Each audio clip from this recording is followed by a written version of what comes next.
Doktor, umur saya 18 tahun. Kalau saya buat Kegel boleh tambah saiz tak? Soalan ini saya terima daripada ramai remaja yang dah mula ada kesedaran tentang kesihatan seksual. Bagus sebenarnya bila mula jaga dari awal. Tapi banyak salah faham juga yang saya perlu betulkan.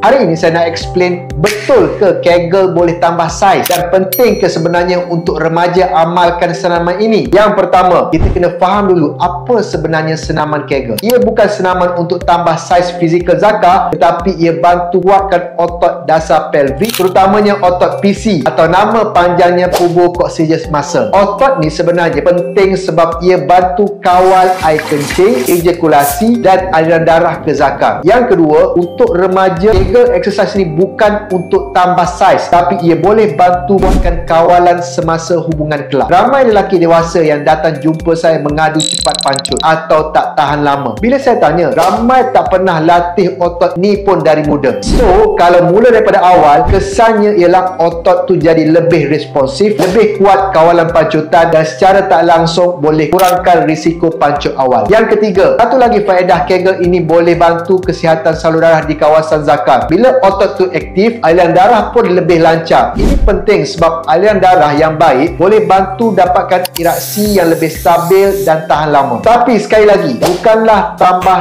saiz secara fizikal, cuma Zakar akan nampak lebih padat masa iraksi sebab aliran darah tu lebih optimum. Yang terakhir, kalau you dah mula dari awal, you are training your body untuk ready secara fisiologi, bukan sekadar bergantung pada ubat atau suplemen bila dah kahwin nanti. Dan di Him Wellness sendiri, kami gunakan teknologi Kegel Chair ibarat seperti 11,000 kali contraction otot pubococcygis muscle dalam satu sesi. Tapi itu untuk yang dah ada masalah. Kalau you remaja dan sihat, manual training pun dah cukup. Asalkan konsisten dan tahu teknik yang betul. Jadi kesimpulannya, Kegel tak tambah saiz tapi bantu kawal pancutan, kuatkan otot Zakar dan stabilkan iraksi. Kalau dari muda dah latih, risiko kena premature ejaculation atau erectile dysfunction bila umur meningkat tu lebih rendah. So, kalau tanya saya, ya, remaja memang boleh buat, tapi pastikan faham tujuan sebenar. Bukan sebab nak besar, tapi sebab nak sihat dan bersedia dari sekarang. Kalau nak tahu teknik betul senaman ini, boleh tengok video tentang cara buat Kegel dengan betul. Jangan buat main-main ya.